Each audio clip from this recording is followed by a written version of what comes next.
Autism. It's a word we hear all the time, right? But what does it really mean? For so long, our understanding has been buried under myths and just plain confusion. So, in this explainer, we're going to cut through all that noise and get to a clearer, more evidence based, and honestly, a more human understanding of the autistic experience. Let's kick things off with what I think is the perfect way to frame this whole conversation. This quote from sociologist Judy Singer really nails the core of the neurodiversity movement. Autism isn't some kind of defect that needs to be fixed. It's just a different and completely valid neurological operating system. Okay, so to really get what autism means today, we've got to look at how we got here. And it has been a pretty dramatic journey. A complete shift from seeing it as a disorder to understanding it as a fundamental difference in how people experience the world. So I want you to hold this question in your mind as we go. What if your preconceived notions about this word, what if they're based on outdated or even just plain wrong information? Let's challenge that. Our modern understanding really started with these parallel discoveries back in the 40s. In the US, you had Leo Kanner describing autism, but he also tragically and incorrectly blamed emotionally distant refrigerator mothers. At the very same time, over in Austria, Hans Asperger was describing his little professors and their unique intelligence. For decades, these were seen as totally separate things.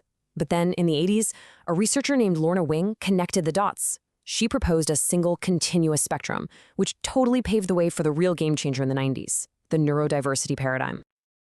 And this paradigm shift is absolutely crucial. It's a huge move away from the old medical model, the idea that the problem is inside the person. Instead, we move towards a social model of difference. The goal is no longer to cure the individual. The goal is to ask how society can better accommodate the full, beautiful range of natural human variation. Now let's talk about that word spectrum, because it can be really misleading. We tend to picture it as a straight line, from mild to severe, but that's not accurate at all. There's a much, much better way to think about it. So yeah, let's just toss out that linear model. Labels like high functioning are actually pretty harmful because they can totally erase someone's real struggles, while low functioning can completely overshadow their strengths and their talents. A much better analogy is a sound mixing board. Every autistic person has this unique combination of sliders, some high, some low, for things like social skills, sensory sensitivity, verbal ability, and so on. Everyone's board is different. Because of this, modern diagnosis has thankfully moved away from those functioning labels and now focuses on support needs. It's just a way more practical approach. The guiding question becomes, what specific support does this individual need to thrive? And that is so much more useful than any simplistic label. Okay, now we have to talk about one of the most damaging myths in modern medical history, because its shadow, unfortunately, still lingers. And to really put it to rest, we need to understand its fraudulent origins and the absolute overwhelming scientific response that followed. It all started with this number, 12, the infamous 1998 study by Andrew Wakefield that kicked off a global panic linking the MMR vaccine to autism. It was based on a case series of just 12 children. That's it. And as we're about to see, it was so much worse than just weak science. Now, contrast that with this number, over 650,000. This comes from a landmark Danish study from 2019 that tracked hundreds of thousands of children over more than a decade. Their conclusion? Absolutely no link between the MMR vaccine and autism. None. Not even in kids who were considered high risk. The final nail in the coffin came from The Lancet itself, the prestigious journal that originally published that paper. After a long investigation revealed the research was actually an elaborate fraud with manipulated data, they issued a full retraction. They called the paper utterly false and said the journal had been deceived. The scientific case is closed. End of story. So with that myth firmly debunked, let's shift from the clinical and the historical to the personal. What is the daily lived experience for an autistic person who's navigating a world that often just wasn't designed for their operating system? A huge concept here is masking, or social camouflaging. This is basically a survival strategy that a lot of autistic people learn, where they have to actively suppress their natural behaviors, like stimming, for example, and perform neurotypical social scripts just to blend in and avoid negative attention. And masking is not a passive thing.